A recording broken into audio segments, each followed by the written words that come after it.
the underground! Make madness your ritual! This heretic, and those who follow him, must be silenced.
Hey, what's going on, folks? How you doing? Hey, do me a favor. Check out Lowbrow Saints Tattoo Collective, 3456 Minnehaha Avenue, Minneapolis, Minnesota. Contact availability via Instagram /Lowbrow Saints Tattoo Collective. If you're looking to get some guitar stuff, The Shred Den, Monday through Friday, 5 p.m. to 8 p.m. Saturday, 11 a.m. to 5 p.m. 9185th Avenue North, Suite 100, Brooklyn Park, Minnesota, 763-350-2191. Facebook, YouTube, Instagram, and the TikTok, or www.theshredden.net. If you're looking for some design work, do me a favor, check out Narwhal Design Solution, Justin Boney. Facebook, Instagram, the World Wide Web at Narwhal Design Solutions, Justin Boney at gmail.com. I appreciate you joining us. You're into the ritual madness on a Friday and shit. I got the guys from Protolith in the place. Did you say Denouement? Denouement. Denouement. Huh? And I actually looked that up, and I meant to do that before we even got started because I was like, all right, there's got to be something behind that. And it says the final part of a play, movie, or narrative in which the strands of the plot are drawn together and it goes on, but I'm not going to read it. Yeah, it's nerdy. I'm that dumbass kid that was in your class that were like, hey, Greg, you want to read? Yes. Today we... That's why I always ask. Yeah, my dad was an English teacher, yeah. You know how it goes, right? Yeah, oh, absolutely. How you guys doing? Tell me who you are. Go around the table. Tell me who you are, what you do in the band. Go ahead. I'm Jeff. I play guitar. Hi, Jeff. Hi. Welcome. Thank you. I'm Pete. I do the vocals. Welcome, Pete. Thank you. I'm Chris. I do guitar, and I guess I'm sort of the band's engineer. Nice. Welcome. I'm Blake. I like to party. I play bass. And I do a little bit of editing with the videos, make our footage look like footage. Fantastic, man. Welcome. I love the look you guys got going on. There has to be a fantastic story behind this, man. I kind of wanted to start in kind of like the middle, really. One of you guys, I've seen a couple of you guys around in the music scene for a while. Now, what other bands are you guys from? What other stuff have you guys done in the Twin Cities? Well, I started out, 2000 in a band called Selfless. We were around for about 3 or 4 years or so. And then I was in a band that really never went anywhere called If I Had a Voice, about 7-8 months. And I got a call from Tony Ingen from Rivkit back in the day. We used to practice across the hall from those guys. And one of their guitar players had left, and he's like, hey, man, you want to come try out? Hell yeah. So played around with those guys for about 12 years. Nice. And then, we kind of fizzled out. Never broke up. We're still a band. Mm-hmm. Best way to keep it, man. Right. Well, we're all still friends and shit. Yeah. And then from there, I ended up in a band called Derecho with Sean and G, and these guys ended up being a part of it. That's how I met these two. Yeah. That ended, and we decided to come live with Protolith. Nice. So 26 years in the making, and here it is, man. Here's to another 26. Hell yeah, let's do it, dude. Lifer, dude. Yeah, Lifer. let's go. It's the only way to do it, right? Yeah, I was about the same time in Resin. I was the DJ. Oh, nice. That's how long I've been doing this. Wow. I scratched records on a new metal band. Yeah. I did that in vocals. I don't know, until like 2003, 4-ish. That kind of fell apart. People moved away, that kind of thing, and then, basically a hiatus, and then me and two guitar players, and a singer came together and made Spaceman I Am. That must have been, 2008, 2009. Now, that's a band that I've actually played on this podcast a bunch. Yeah. In the early years, we did some fun stuff in that band. Yeah. It was a really fun band to do stuff in. So I played bass and did like all the screaming vocals in Awesome. that. And then that COVID essentially killed that. It killed so many things. Right. And me and Blake had met, some kind of time during the Spaceman Am time, and had talked and kind of tried to work on stuff here and there. And then they got this thing going. After somebody departed, asked me to come on and do vocals, and so here we are, and things are going great so far. So yeah, just different, man. It's awesome. I love it. Yeah. Go ahead. So my first band, I guess, project was False Existence. I was 13. Mom brought me to band practice, type shit like that. We played at the garage like every weekend. We became like a decently little local staple. We played with like After Five, Culture of Violence. I'm sure you know Jorge. Yeah. But we were kids, you know, like if somebody wasn't grounded, they were moving. So, you know, as bands in your teens go, it fizzled out pretty quickly. And, you know, I just worked with a lot of musicians over the years. I joined Endless Rain back before COVID hit. Yeah. And great group of guys. I don't think they're together anymore, but I think Spencer and Matt, they went on to make Better Broken. Yep. Killer band. I kind of saw an ad out for a bass player or guitar player wanted for a derecho, and I was like, fuck, I might as well. I'm not really doing much.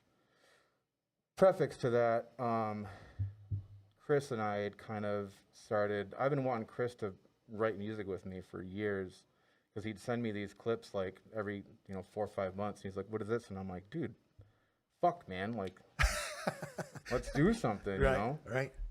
And then, so derecho was the thing I got in. That's how I met Jeff. And then the guitar player had left. He was in a bunch of bands. And I was like, Chris, if you want, spot's yours. I know you're fully capable. So he got in. And then, like Jeff had said, derecho it just didn't work out with us. And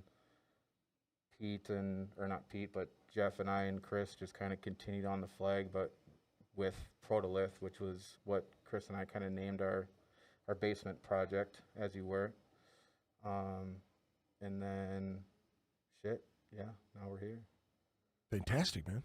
Very cool. Yeah, I mean, that's a lot of my story. I mean, I had a high school band. I'm from Arkansas originally, so back then, and then probably 10 years later, I got injured snowboarding, so I was laid up. Mm-hmm.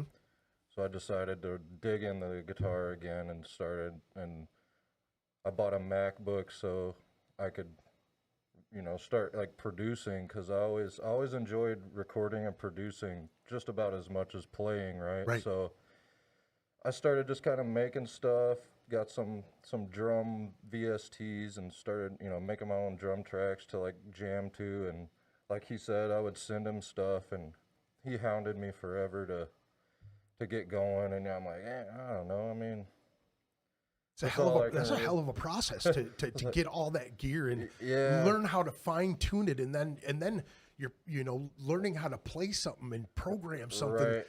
To put back into that thing and so it's like you're trying to advance yourself on guitar, but I was also trying to learn about mixing and everything that goes along with that at the same time. So multiple paths. Eventually, he talked me into actually like creating something, and I was like, well, let's figure out how to do it remotely, because I don't have the stuff or the time to really like go do the whole like go into practice stuff. So we learned how to do things remotely, record at home, send files back and forth and all that. And then, like he said, eventually they asked me to join derecho, and I was like, Much excitement. It was one morning I told my wife, I was like, Blake asked me to go play guitar for derecho at least as like a temporarily or whatever. Placeholder, sure. And she was like, you're doing it. And I was like, oh, I wasn't expecting that, So None of us were, bro. So I did it. Jeff, he tabbed everything out, guitar profiles for me, and I learned their set in like 6 days. No, it was at least a couple weeks, but yeah. Did that, played a couple I got to shows. give mad props to the lady who said you're doing it. Yeah, because right. That's such a huge thing. And when I hear that, I always give shout outs, because when you got chicks like that that are trying to get you out of the house because you've been in there too long, and they know that you're like creative as shit, and they got to get you out there, but they support you 100%. You can never go wrong with a lady that supports what you're doing creatively, because they know, like when, imagine if you didn't have that, she'd be like, get out of here, get the hell Yeah, You know what I mean? yeah. I mean, I was the one that was like, yeah, I don't know. Yeah. I don't know if I got time. Yeah. I got to buy a bunch of gear and stuff. Here, I'll make some time for you. Yeah. She was like, no, we'll figure it out. You know, go do Yeah, it. she was even okay for you buying stuff. So So that's even cool. That's still even cooler, man. Yeah. Either way, you know. There were a couple of packages sent elsewhere. We don't need to talk about Yeah, that. that's a typical thing. Let me Jen, see if your, you're listening, I'm just kidding. Rory Kentuck herself says this band sounds so good. Appreciate you jumping in the chat to say that. Yeah, dude, that's fantastic. Again, I'm going to be jumping around all over the place because I love hearing like the history of the bands, but I knew there was a way that everything connected. You know what I'm saying? Yep. So this was like a basement project. You guys were kind of like just had ideas. You're throwing them back and forth, and they just kind of grew into this monster. Huh? Yeah. Yep. That's awesome. A lot of development, and I mean, I spent as much time teaching myself how to mix and you know, master to some degree, but you know, everything you guys are hearing to this point is self-produced. Right. It Yeah, sounds fantastic, man. We It try to sounds really do good. everything in house. You know, art. You know, a couple of people offered like, "Hey, I know you want to take band pictures. You know, $200, $100." I was like, "I got a buddy. Shout out Caleb Trainer. There you go. He did it for a little couple sips off of my Fireball and some lunch. You know, like he's just a buddy. You know, like that's the thing. So many bands when they're trying to start up and they're trying to get out there, they think spending money on advertising or this guy is really reputable. We'll give him $1,000. He'll shoot some pictures. He'll shoot a video for us. But Right. it's like if you can figure out how to do it on your own, Right. bro. We're musicians. We're already broke. Well, here's the thing: is you're already really creative too, and you're already very resourceful in finding the ways to do the shit that you do, especially when it comes to this underground shit. You know what I mean? Now I agree with you and I disagree with you on that. You know, like there are ways to do things, obviously, and you guys are, you know, long in the tooth. You know, being in the music scene, you played out, you've done all the things that you can do. Really, you know what I'm saying? Like as far as getting the shows, you networking, you know how to like put the things together. You know how to create everything. You know, it's there's such a fucking fine little line to go in between things these days, man. You know what I mean? You're never really too sure about how it's going to be perceived or received. You know what I'm saying? Like I find it really amazing in the last, you know, 35 years that I've been involved in music is that it's evolving. It's changing constantly. You know what I'm It's saying? Every day. so Every much. day. So much, man. From like when we were doing it back in 2000, how you had to, like resin days, we were in the middle of nowhere, Wisconsin. Right. So to like get up here and get shows Right. was like a big fucking deal. Right.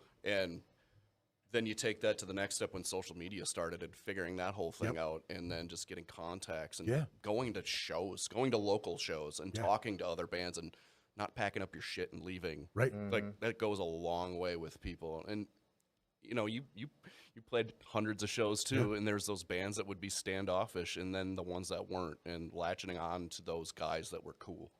Goes so far. You know what I mean? Yeah. So. I think, you know, here's the thing is like, I talk about the sub-level days when we were doing stuff in the 2000s, you know, playing X-Fest and doing all this other shit. There were so many bands that would approach us to get them gigs, you know? Yeah. I would take your disc and I would put it in my backpack. But if I didn't see you again, I would never give it a listen. Yep. Like if you just came up and went, dude, I know you have great set. Yeah. You know what I'm saying? And they give you the disc and they're like, you know, dude's gonna check it out. We were cool, man. We were bonding. And it's like you see so many people come and go. You're just like, hey man, if I don't see you again, and you're like, hey, what'd you think of track 3? Right. I'm like, didn't listen to it. You know, what Or I'm even saying? better, like they actually listen to your music and we're talking to you about it before they even approached you. I mean, that goes a long way with people too. Big time. You know, like putting respect out on other local bands. You know, Big and thing. here's the thing is what I don't know which one of you guys reached out to me or how we ended up I think that was Blake. connecting with pretty it. sure it was But I love when a band is trying to get out there, they're putting their best foot forward to say, hey man, here's the deal. I often ask the question, like, back in the day, there were promo packs that people would put together. You have your 8x10, you'd have this, that, and I remember giving Kerry King a fucking VHS tape in a promo pack with stickers. And I handed it to him, and he looked at me because it was like right in the transition, you know what I mean? Before you could burn your own disc, right? Yeah. It was expensive to do the shit. So he looks at it, he goes, man, I haven't got a VHS tape in forever. You knew he was just going to go right into the trash can, dude. You know what I mean? But it's so now you guys, when you released the first single, tell me what that one's about. We'll back up that. So I guess so with the idea coming into this band, after the original vocalist left, these guys had an idea of kind of how they wanted to push like a story and a concept. And obviously we see these guys in masks. There's something going on here, right? So coming in, it was kind of this sci-fi vibe. Right. And so I took that and went, okay, where can I go with this?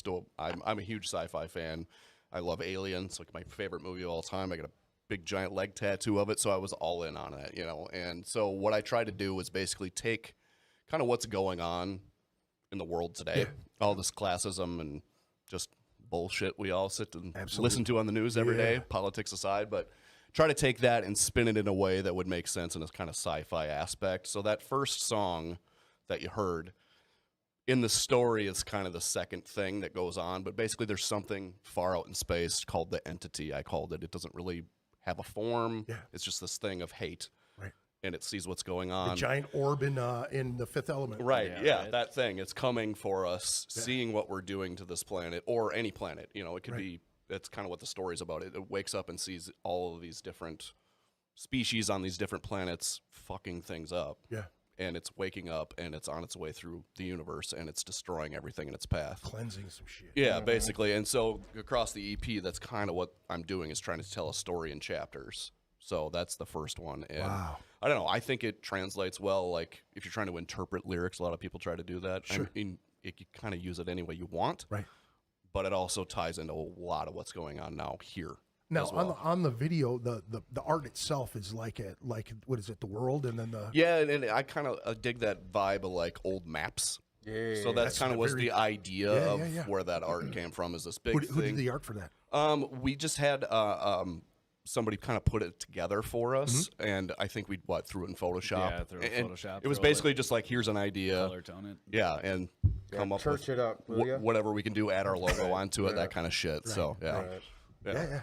Cool, man. So we try to do all our own art. So like we'll design something, throw it in Photoshop, do the stuff we need to do with it there, and try to not make it suck. Yeah, I love the fact that you guys. I mean, this is a reoccurring theme on the podcast all the time. Everybody's trying to cut corners and cut the fat on everything.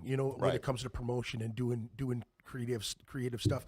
A lot of people, people get lots of shit for using the AI stuff. You know what I mean? Yep. But that's another way that people are just kind of cutting things off of, it's not easy to go to an artist and now, Justin, don't kill me for saying this because I really love promoting a Narwhal design. But I can see how that would be very appealing to people to cut that one more piece out, Yeah, I get that. And I also understand that, there's tech these days, right? And it's evolving across kind of everything, And there's an aspect where what do you want to use, what don't you want to use, and budgets and that kind of thing. So you do what you can to get there. Yeah. And, we're trying to do all these things with what we got starting out. Right. Yeah. And, I mean, so far I think what we're doing is great. And I'm really, like, the concepts of it and stuff are really cool. Right. And I also think that going forward, pouring more into that, I think will be way beneficial to all of us. You know what I mean? Yeah. Because, I mean, the art goes a long way.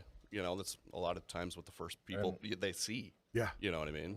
We can note that Justin did design our logo. Yep. And awesome. We plan on keeping that forever. Oh, yeah. No, that's a staple. We might make it pointier at some time or add some more sticks or something. But go real metal. Right. Shit.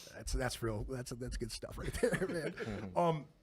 Now, so you, how many songs are you guys gonna be releasing an EP pretty soon, or? Yeah, there's 7 total, right, guys? Yeah, I think it'll be, or is it 6? It'll be 6 on the EP. Yeah, 6 on the EP. Oceans is 7 gonna will be stay a, on the old kind of a one. live set because we're gonna try to do one of the older Oh, songs. right. Oh, gotcha. Yeah. Okay, Yeah, okay. So yeah, we'll have 6 sometime middle, end of summer is Yeah, kind I of the mean, plan The right plan now. is kind of like maybe June, July area to like get all of it out. So Nice. yeah. Very cool, and you guys are trickling it out, which is again one of those things. I go back to the new style of doing things, man. You know, it's like keeping different. people fresh with it. You know what I mean? It's not like, hey, we're going to go in hiatus and throw up our logo every couple months. You know what I mean? And then exactly. And then 2 years later, you release an EP, and then 2 years later, you release. Right. We're An trying announcement of the announcement of the announcement. Yeah. Well, it's you know what I found, like, you know, every platform has an algorithm. Yeah. You got to keep the algorithm happy if you want to stay current. And algorithm says, at least today, it says post 10 to 15 videos, 10 posts, fucking comment on 10 different fucking statuses, like, you know, like. Well, and that's just what the Facebook that you That's run. So just we kind of all Facebook. differently. Yeah. It's changed so much how we used to do shit. Like it used to be like Facebook. Yeah. Like 10 years ago. Yeah. Now it's Facebook and MySpace, Instagram man. and well, yeah, even TikTok. MySpace and TikTok. Yeah. So it's like I run the TikTok, he does the Facebook, he does the Instagram, and it's trying to keep track of all of this stuff, and they all work differently. So you have to do these different things. Here's the thing that you do that a lot of vocalists don't do is you do a lot of like sing through, like you sing a lot of. I've started to do these playthrough things just to, you know, because these guys are writing and working on, like Chris has got a million fucking things going on all the time, but so to just keep up chops, I just do vocal playthroughs for fun. Right. And I mean, most of the time How long they're you been awful, doing? How but long you been doing that? just the vocal playthroughs. yeah. I mean, what, 2 months maybe, Something 3 like that, months? yeah, I was, yeah, the you know, because covers. I'm on Pumping out a bunch. TikTok a lot. Yeah. So I just see tons of people are doing that, like in bands. You know, I'm like, well, shit, maybe I should just try doing that. Right. So, and I don't know, there's a lot of stuff that. Have you seen it? Yeah, I mean, just like personal page wise, but it carries over to the band stuff because I always try to, you know, at the end of my videos, tagging. I'm like, hey, I'm Pete. I'm the vocalist for this band called Protolith from Minneapolis, Minnesota, if they make it that far. But Right. so they try to, you know, I try to get them to carry over so it benefits us too, Yeah, you know. that's fantastic, man. Not a lot of folks do that. That's a really good idea. I these feel days, like it man. helps. I mean, if you're out there and you're trying to start a band, especially being a vocalist, and obviously you're kind of the face, Right. you got to try to like do something different. Yeah. I'm that guy. But it's like you got to try to like do something that people, you know, grab attention. Like people's fucking attention spans are 0. Like that. You know, and if they hear me yelling into a microphone within 3 seconds of a video starting, what the hell is this? Yeah. Right. And they're either going to click off because they hate metal or they're going to stick around because they do. Yeah. And you know, there is a little bit of monkey see, monkey do. Like, I pay attention to all the current bands. What are they doing? What's working for them? What can we do? I'm not trying to take anybody's thunder and be like, okay, let's just copy paste. Like, what can we protolith what they're doing, make it our own, Right.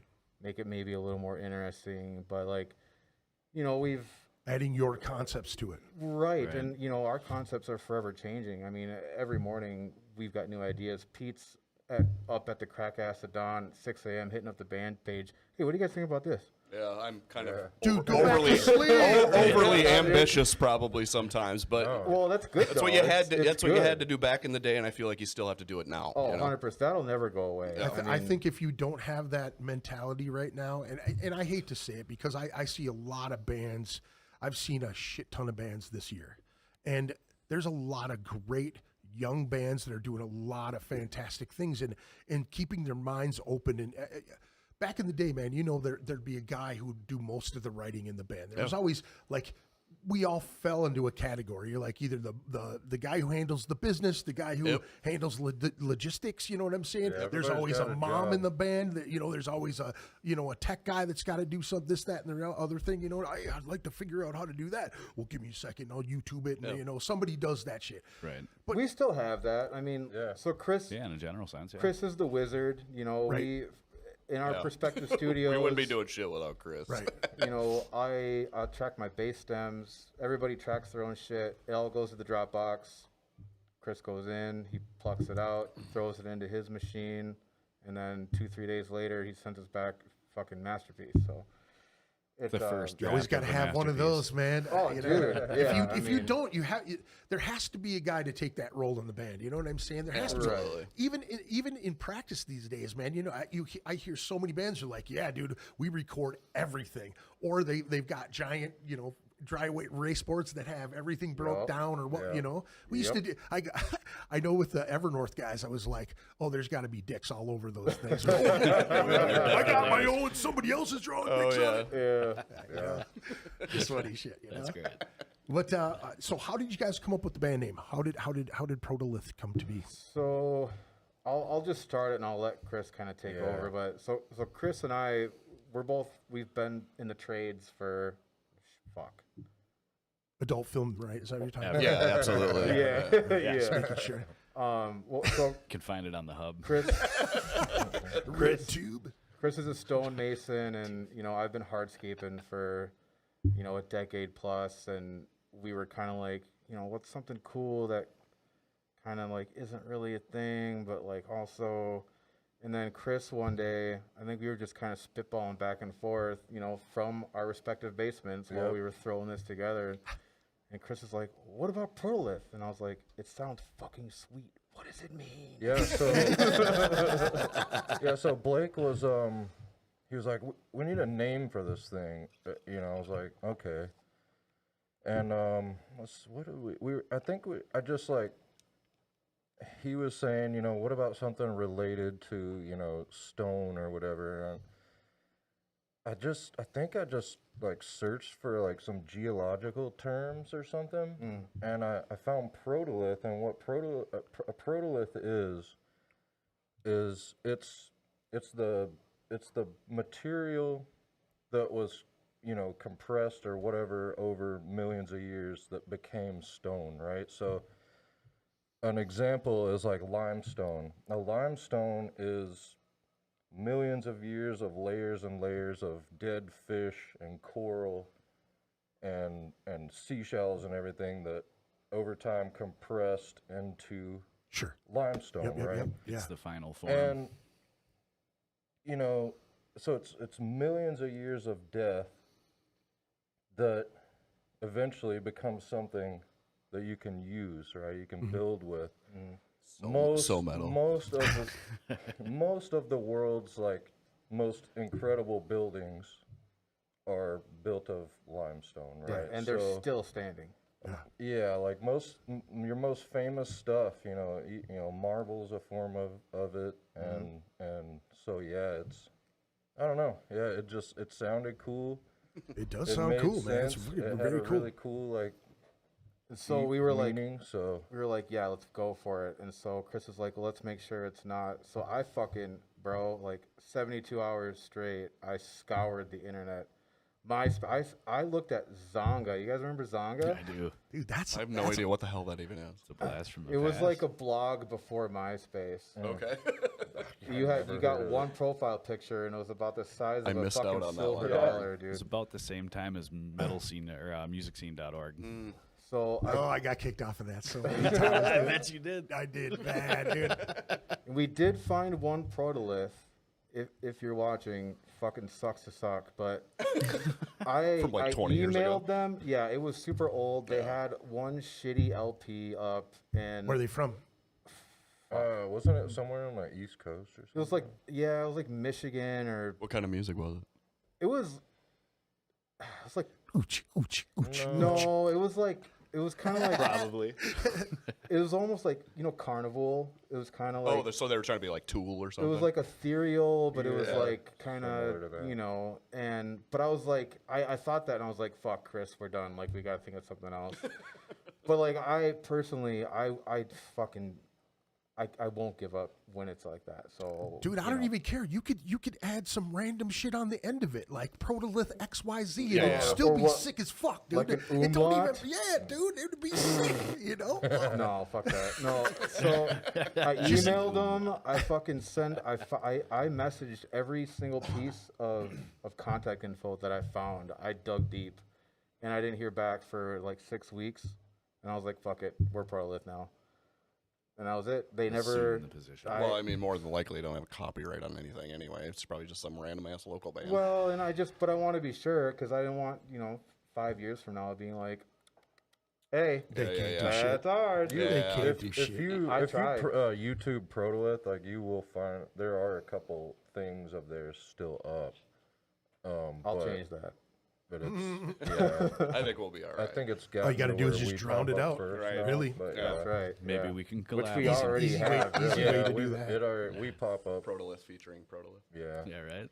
So I like to ask the early beginning music stuff, like what was going on in the house, mom and dad, what were they listening to, what were brothers and sisters listening to, what music or what bands got you going down the heavy road, what was the Oh yeah, that's an easy one to Go talk ahead, Jeff. about.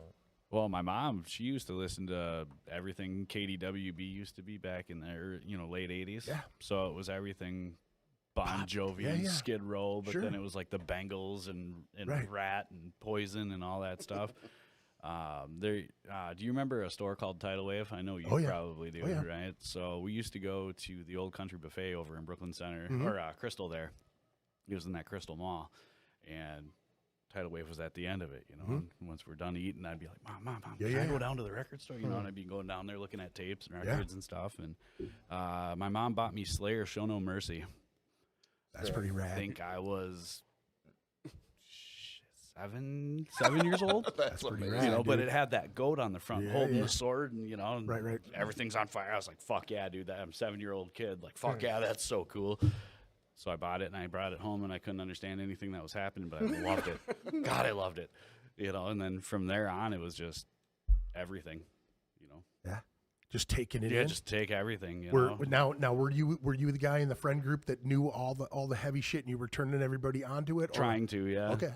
Yeah, and yeah. then you meet people of the like, and then they show you a shitload of bands you've never even heard of, and you're like, "What? There's That was more." my favorite stuff to do, man. That was some of my favorite And stuff. Dan. Trading tapes, Yeah, and, dude. Or making mixtapes for your buddies. Like, Yeah. oh, you haven't heard this band, and you just put one on there, one goofy song. or two one- or three of them in a row. Yeah, or whatever. yeah. Hell yeah. We still do that in the band chat. Every Friday, Yeah. when stuff comes out, like I'll hear some random Yeah. just crazy grindcore thing. I'm Yeah, like, now dudes, it's check links. this out. Now it's links in the band chat. That's awesome. There's so many links. So many links.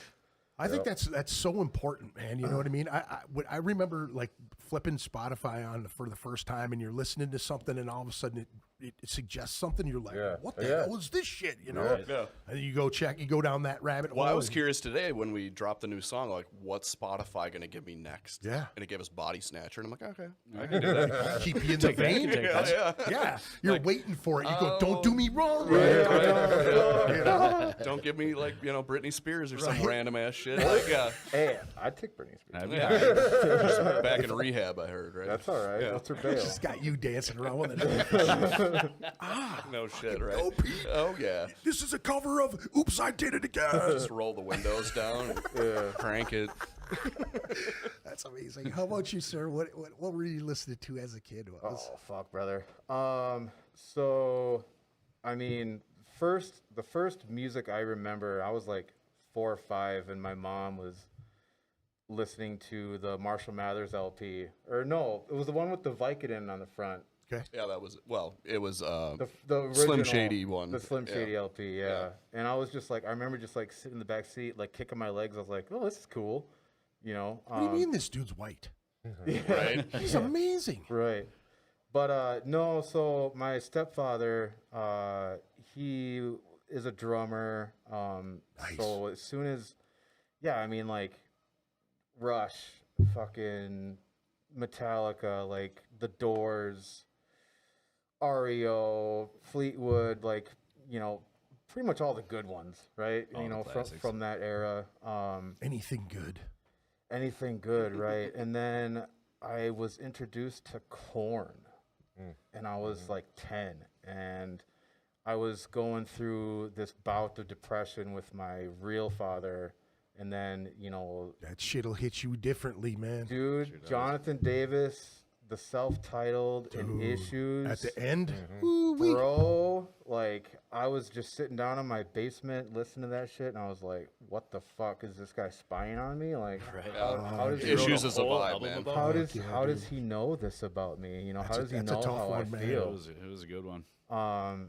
You know, and then so that was huge for me. And then so I actually started playing. My first instrument ever was bass because I thought Fieldy was just the coolest motherfucker ever. because he's pretty he fucking was. cool. He was Pretty fucking cool. Bass tone sucks, but we won't talk about that. He made bass look fun though. You know Oh, what he I'm did, saying? yeah. He was And he just the way he fucking, you Yeah. know, strapped fucking, yeah. But, so I was like, you know, I got a bass and I started learning a couple of Korn things. And then, you know, VH1 Monsters of Rock was on, or they did a little snippet on Monsters of Rock in '91, that show in Moscow, Metallica headline. yeah. And they were doing a little piece on Pantera. And this was Dime was still alive, obviously. I was a fucking child.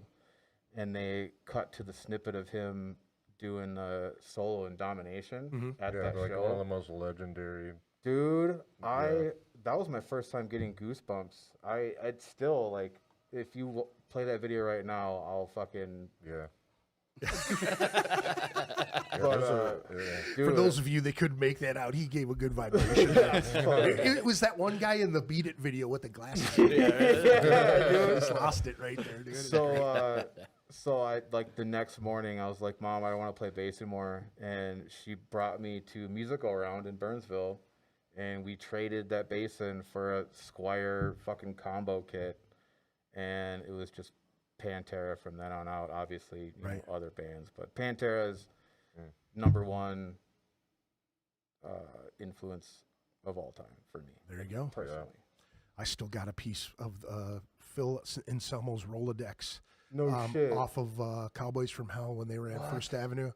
And, dude, there were 3 people mosh pitting, and I was standing there going, holy shit. And 2 of them slammed into me, and I tossed them motherfuckers aside. And the dude put his hand up like that, and I put my hand up in a peace sign, and I walked by his dress. Hey, man, come on over here, man. I seen you out there, man. Getting down, brother. You know, and I'm like, oh, dude, you guys are awesome. And, you know, it's Cowboys from Hell. Yeah. And I still got that piece of paper. It's about that big. It says, stay aggressive, and then it's a dime bag says, you know that, brother. So it's got Phil and That's dime bag. fucking awesome, Yeah, it's dude. pretty awesome. There's not many things that I kept from back in the day. You know what I mean? Like setting up shows and roadieing and doing all that shit. Yeah. I wanted to kind of go back, man. Like, and you guys can all attest to this shit, man. When you're a kid going through shit, man, when you're aggressive or you misunderstood as a kid, you know, you're learning your body, you're learning that you're finding chicks attractive, you know, music is different, family's different, maybe you got weird dynamics, but when you find that band that really fucking connects with you, man, like that Korn shit, there were so many bands throughout my youth that, I mean, I was listening to the Beastie Boys' License to Ill for the first time in so many years, but I remember when I put it on this week, walking, you know, in the warehouse, I just remember having that fucking cassette tape, dude, and walking downtown, just having this little Sony cassette tape, just walking, listening to the Beastie Boys. And how many times, man, you know, when you're young, you connect with those bands and they always fucking stick with you, you know? Oh, like, yeah. You Korn remember is, what you were doing. Yeah, You remember yeah. where you were. You remember who you were with. You remember buying everything. the CD like it was an event to go get that. When And you were half the that time, age. some of the stores would be out, so you'd have to chase that shit around all town. Yeah, you know? or you'd like try to just like you'd hear about something rare, and you'd go to every CD place in town or every music store just to try to find some weird live album or something. You know, that was maybe they'll have the Japanese version that has 2 more tracks, Right. of 2 songs that are already on there, but they're a little different for some reason. Yeah, Oh, maybe we should do that. yeah, we could. that's always Does a good anybody know idea, man. Japanese? I'll tell you what, man. We're big in the Czech Republic. There's a grindcore band, Deterioration, from here that does a lot of one-offs and splits with people that are actually worth a lot of money because they only do like so many prints with it. And I mean, they'll do 7 inches and then they'll do a fucking cassette tape with another band. But they do their own merch, so they're like you guys. They like to keep everything in house. So they've got a screen printing shit. And they just do Do their own shit. That's fucking awesome. when Joey Jordison from Slipknot. Now I grew up with those cats, so Yeah. I was kind of like, because it just said 2 gone, however many left, 7 left, or whether they made a shirt that said that, and I'm standing at their thing, and I go, damn, that's bold. And they just were laughing. They're just like, Oh. everybody hates that shirt. And it's great, you know? Something to talk about. Yeah. Go ahead. What were you listening to as a kid? What was mom and dad listening to? What was your brothers and sisters listening to? I mean, growing up in Arkansas, it was a lot of, your generic country music. But my stepdad, he had a pretty decent CD collection. He had, like, the Ozzy and a couple Pantera CDs. And I would say Korn was definitely one of the early ones for me as well, that I really kind of got me into heavy music in general. Right. And one time, we used to take a trip down to Florida because my mom's from Florida, so we would go down there. And there was one year where I listened to that CD collection in my little portable, thing the whole way. Yeah. Had to And I hold it like popped this. in The that, disc man. Yeah. I popped in that Pantera 101 Proof Live CD. Oh, yeah. Jesus. And that changed Everything. a lot. Like, it was... So, yeah, it was Pantera for really a lot from then on. So let me ask you too, man. Being from the South too. Oh, yeah. Like, does it hit different when you Yeah. have a heavy band from the South? You're like, Yeah. I'm claiming these I mean, motherfuckers. They come from you're down right, here. right? right? I feel Probably like it's didn't- home turf I type probably shit. didn't think about it like that, just being, because that was just your norm. But yeah, I don't know. Now it's pretty cool. They had their whole Southern vibe. They were Texas boys. Yeah. So Yeah. Well, New Orleans, Texas, right? 'Cause yeah, Phil's from New Phil. Orleans. Yep. But then I guess let's see, middle school. Slipknot came along, and then that was a big one for me. And then beyond that, there was Devil Driver was a huge fuck one. Who just came back. That was a massive. Shout out they're Devil touring, Driver, right? They just massive they're Devil Driver doing a tour, fan, right? Yeah, it sounds like the whole band changed, but yeah, Dez is still Of course. doing the Vox. But yeah, He's still Right. alive. pretty And then, sweet. and Yeah, then, no shit, and then right? Job Wow. for a Cowboy. Good for I guess him. it just kind of got more extreme. That's a great as band, I dude. went along. I like that band a lot when they came out. Job for a Yeah. Cowboy. Dude, Yeah. that music video they did in the woods was Defiled or whatever. It was banned in like 17 countries. Sick fucking video, dude. Yeah. Job for a Cowboys video? Yeah. Really? Yeah, I didn't yeah. know it was They did some banned. crazy I'll, stuff. I have to look look it that up. up, dude. I'll That's look- Yeah, right? Oh, dude, yeah, I'll send it to everybody. I mean, that's the beginnings of So they're- deathcore. Is those I guys? wasn't real huge into their first album, but that Genesis album, and then like Mm-hmm. there was like a group of three. It was Genesis, and then whatever the next two were. I thought they were incredible. That's when I really got into like paying attention to drummers. Was John Rice was their drummer, and that dude rips. was I just couldn't believe it, So I kind of started studying I can't play the drums, but I understand them, Yeah. you know. So and just fascinated with it mainly because of that guy. I would Yeah, say. yeah. But I didn't even know Fucking A, that. man. There's some sick drummers out there. Oh, Sure. man. Fucking, I know. I wish we Yeah. Speaking of which, shout well, out. Find us one, please. Yeah, so what you guys are on the search right now. I know that I actually been sharing. You guys did a little ad for quite a while and shit. yeah, it's been difficult. I mean, drummers are like goalies, right? They're about impossible to find, and they're all insane. But trying to find one at this point has been super difficult. Like, I even reached out to an old drummer from Spaceman I Am because he's not doing it with them anymore, but like he's a sick drummer and he's deaf, which is crazy. Well, almost deaf, but yeah, I mean, he moved out to Utah, and it's like, I don't know anybody else. And anybody that does play drums that's worth a shit. It's in 6 different Yeah, bands. Yeah, Five they're in bands. 90 Can't get a hold bands. of So, them, yeah, I mean, anybody out there, if you know somebody, if you Send them on our way. have like a little brother, I mean, at this point, man, honestly, I've seen some fucking young cats these days that I'm like, where the hell? yeah, did this some of cat these get- younger yeah. bands that I'm seeing online that are like local Minneapolis bands, they're fucking sick, and it's awesome that these. I mean, I'm old now, I guess. These kids are kids are fucking doing it. awesome. You know what I mean? And Yeah. it's like back in the day, do like new metal shit or just even early death metal stuff. These bands you'd play with, you'd be like, oh, everybody's like okay. Yeah. But now it's like drumming wise, everybody's gotten so You good. have to be. You have to be. Yeah, and it's like if you don't have the chops, like get out of the way, and that's probably why it's so hard to find It- somebody. That's why. I mean, our music is so badass drummer centered, Right. that, you know, and I write the drums, and I That make the whole try world not to sing. overdo Sorry. it, but there's still some stuff that's, you know, it's not Your fingers hurt and easy shit. to play. So, Yeah, right. Well, yeah. at the end of the day, I mean, as much as we do want to find one, we don't want to just find one. anyone. You know, Yeah, like they got to Need the fit. right guy. You Hey, know, hey, what- listen, man. I know you guys are watching the news. They got them fucking police robots that look pretty much like you guys. I mean, it could be Death Clock, and we get that weird little round Yeah, robot guy dude, that that's it, man. replaces Dude, Pickles. you know what you do? You make a cosmetic Wally, dude, like a heavy Wally, and set him in there and just push play, bro. yeah, but then we'll get hated on for using AI, so you don't want to fucking. This is true, but you know what? The guy from Putrid Pile's not that. He's just a single death metal dude that does it. I don't know if you've ever seen that guy, but he is. Oh, there's some absolutely great like amazing. one man band Yeah. stuff going on. Yeah. Like Yeah. I've hooked up with a couple just online from doing like vocal covers, like the Funeral Language Funeral and Chapel Language dude Fire. is awesome. Yeah. Those guys like share the shit out of our stuff, and I share theirs, and it's just one dude doing everything. And Yeah. I mean, it's just sick what one person can do, and it's inspiring as fuck.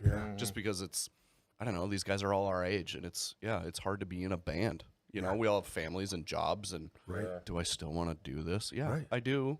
I Yeah. do. I'm going to punish myself for the next 100 probably the 20 next more years. forever. Yeah. Yeah.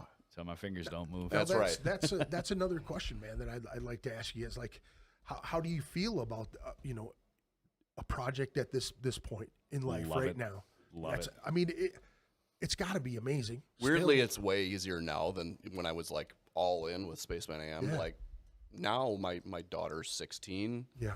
I'm just kind of doing my own thing, me and my girlfriend. So it's like, and she's super supportive, so that's helpful. Oh yeah. Big But- shout out to her. Fuck yeah. Fuck yeah. But like doing it now, I feel like I have more time to like work on the creativity part. Where like 2010s to 2020s or whatever, it was like trying to take away from the whole family thing to put into the band, and I could see how that could be a little detrimental to a marriage. But then you end up going, okay, well now I'm here, and I got so much more time, and I think I've grown so much more with just doing the band shit for so long. It's like I know what to do now and not to do, where to put my time, kind of thing. Yeah. So it makes more sense now. And I don't know, it sucked not being in a band for 6 years. Yeah. So that's another thing too. Yeah. Like I love being in a band. It's fucking fun. As long as everybody doesn't suck, and these guys are great. So So no matter if you guys like get a live drummer, you guys are going to continue to create, right? There's not. Oh, a, absolutely. This isn't like a I mean, obviously you want to find and play out and do the band thing, man. And obviously you have a very cool concept in place, and you're going to do a lot of cool things with it. That's great, man. I'm glad well, that, and you with know, with what Chris can do and how he can, like every song that we've done together so far, Yeah. mix wise, sounds like sonically wise, sounds better each time. Right. And I know Chris will be like, "No, fuck that," but that's how it is. well, like when you're doing it all the time. Yeah, Your ears are so used and to that. tech shit, has too. come so far from like programming drums 10 years ago to programming them now. Right. They sound realistic. We could do a That's live why show. I asked, didn't I? I said, "Who's doing drums on this?" Right. Oh, We dude. could do a live show tomorrow without a drummer, but obviously you want that creativity of somebody that's good at drums that could do that. In the energy involved. Yeah, and just the Right. the aesthetic and the look of it, and you just want that element. But But at we're the gonna same time, keep you on don't. doing it until we find Yeah, one. and at the same time, you don't have to have it, and that's. I mean, you go to a lot of these, these metal shows now, and there's no bass player on stage. Yeah. I was a bass player. Blake's a bass player. It sucks not seeing somebody that can play bass. Yeah. You know what I mean? Yeah. And everybody's kind of, you can track other shit. I mean, you see some of I went to Currents the other day, and there was this opening band from Sweden, and the vocalist had so much backtrack shit going on. Wow. It was like, bro, you're good, but why are you backtracking so much? But I mean, you can do it, so it depends as your feel, what you want to do. Depends on what they wanna There's do, a yeah. tasteful level of that. Yeah. I agree. I agree.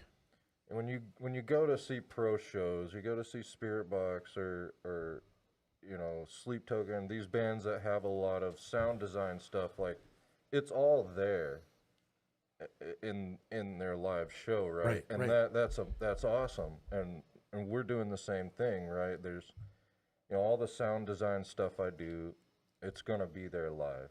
You know, that is all set up. But like with instruments, you know, we're doing it with the drums because we don't have a drummer. We have the ability to do that, but like way too much like vocal backing track stuff. People pick up on that. Oh, fuck And yeah. a lot of people don't really understand like all the engineering and stuff that they're hearing when they go to a show, right? They just hear it and it sounds like the record, and they're like, oh man, these guys sound just like they do on their record. Well, They're cheating. that's because they know how to Yeah. do it, right? But yeah, there's a tasteful level of that. If you're doing too much as far as like vocal backing tracks and stuff like that, it can get a little. That's how it is for me in cheesy, black metal. Like I can't listen to keyboards in black metal. It's just way too much for me. Yeah. I get the whole like, you know, abstract ambient type of thing, The but dark vibe. there's something to it that just Yeah. hokey as fuck. It's something about it. I don't know, Absolutely. man. You That know, and the vocals, man. oh, dude, I love black metal. I love black metal, but here's the thing: there's some that is just the production, and that's the point of black metal is to make it sound like shit. Right? They That's all how do it's a always very been. good job if that's the Yeah. fucking case. Right. dude, And that early Burzum shit is ridiculous. Oh my God, Sounds like he well- recorded it in a fucking dryer. Just on a Yeah. straight tape deck. oh yeah, with a mic over Just there. over there. Yeah. Yeah, right. Well, and In so, between the murdering, but yeah. and we don't have a drummer, but so we were approached by some good friends of ours. We're not saying any names quite yet, but we are having our debut show August 1st with some heavy hitters. Nice. Shout out Gonna heavy be a hitters. good one. Shout out, guys.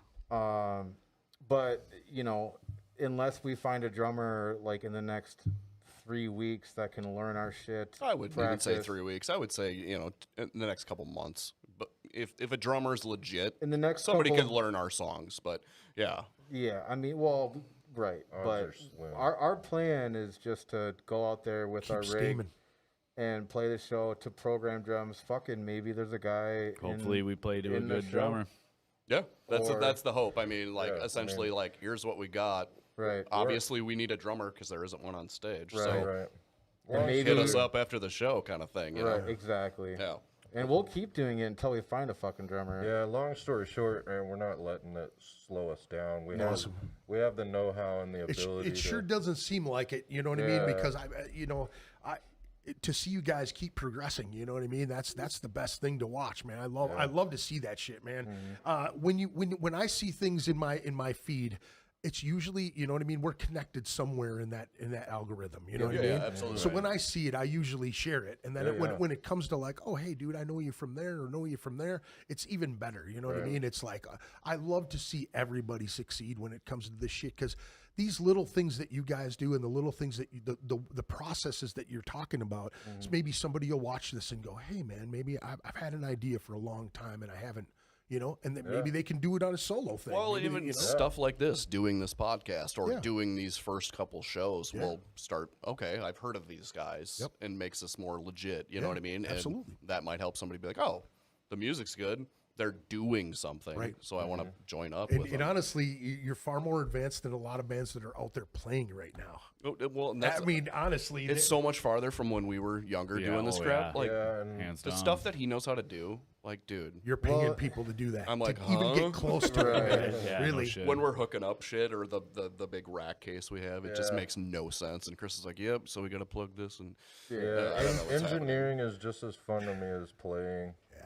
So like, when we were with Derecho, we started to build an in-ear monitor box, right? Yeah. Well, and it's evolved into a, you know, It's a full-ass 16 production rack unit. now. So you could roll that fucker into a place. And Yeah, it's our they whole just, band. Yeah. Just That's the give band, them their yeah. shit, and they'd plug in, and you're all Yeah, set. All the Yeah. outputs come out the back, Yep. and just line right into He's the got a house. Helix. I got a quad Cortex. We just yeah, run all it right the into guitar there. switching is All the MIDI switching controlled. is done, We and don't have fuck yeah. we don't have to do anything but play to But our play. the click in our ear. Yeah. And step on the noise pedal. And I, Whenever not, you Shout feel out like Talent Audio. and not to backtrack, but what I think Greg was kind of talking about is, you know, our story is probably inspiring to some guys out there that are like, fuck, man, like, I don't have these people. I could do it, but, like, who's going to like it? Now, Motherfucker, put it lots out of there. people will like it, you know? here's the thing that I saw actually this week. Somebody was talking about, and I, I being in the NYDM for a long time, and just being around the music scene and touring and traveling and doing all the shit that I've done. I know so many people all over the fucking place. But I heard somebody say you can't call it a band if you don't have all the members. And I'm thinking to myself, no, that's not really a fucking thing because maybe 20 everybody. years I mean, ago, but- you could literally get a drum machine. You could literally make everything yourself. Yep. I mean, there's programs that you could program every single. Who at this point is not on their computer recording something through like their DAW? Right. I mean, we know recording like an old Roland 16-track Oh, yeah. machine with the shitty distortion, like two things they gave you, versus now you're not miking a fucking amp today. You're just not. You're using whatever Whatever plugins plug-in, and all those effects and all that stuff. Everybody's doing it. So like I said, this all started with a MacBook, a Scarlett interface, and 2 Rocket 5s.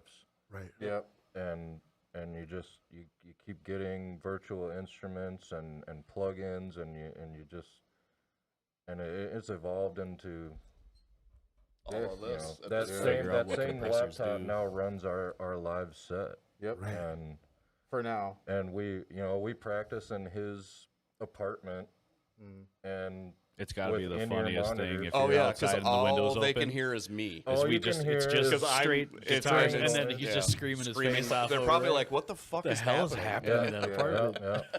So that's another thing. Like if people are worried about not having a space to practice, I mean, it is it is kind of expensive. I mean, collectively, we've all put into building this inner monitor unit, Right. but It's not a cheap fucking venture. I know that. It But we can allows you to practice anywhere there's practice power. basically silently. You know what I mean? Right. So Yeah, if you're writing music, you don't have to make noise. Weirdly enough, it's gonna be all in your headphones these days. Right.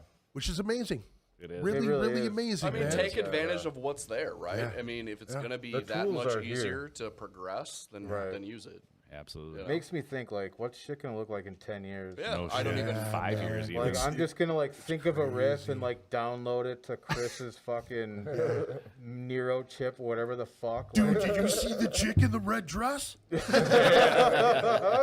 Yeah. I came up with that myself. Yeah, and then you get shot in the face. Yeah. Shout out Matrix. Yeah. Yeah, it's been wild, man. Like, but you know, nothing really seems to slow us down. With, you know, Chester, he stepped down. He was the original vocalist for Protolith. You know, he found out he was having his first child, and he's like, "Hey, man," and we're like, "Fuck yeah, bro! Like, get it. Like, we Right. totally understand." Yeah. Yeah, there was no bad blood there at all. And you know, we felt like we're like, fuck, like, you know, Chester's very good. Yeah. Very fucking good. And Yeah. Chris didn't have to do anything to his vocals. Right. Chester recorded them, fucking stemmed them out, sent them to Chris, and it was done. And Chester would, he had his own, processing chain he liked, and he set Right. it up, and I would throw it in and make whatever, minimal EQ adjustments that needed Sure. to take place. But And then when he was like, "Hey guys, like, I'm so sorry, I got to step down," we were like, fuck, like, how are we gonna? how are we gonna How are we gonna find find that somebody guy? like Chester? And Pete and I have been trying to do music together for fucking a decade. Yeah. And you know, shit just never lined up. You lived in Lake City forever. Yeah, it and- was like 2.5 hours south. I've only been up here for a couple years. Like, yeah. so yeah. But yeah, like I was saying, you know, like shit happens, obviously, but you know, nothing. We've got so much momentum now. It would be dumb to let anything get in our way, slow us down, stop us, whatever. Like, Well, let me segue to that one. Actually, I got a question for you. So, how do you guys stay creative in any process? It doesn't have to be just music. In general, how do you continue to create things? It could be a piece of art. It could be music. It could be anything.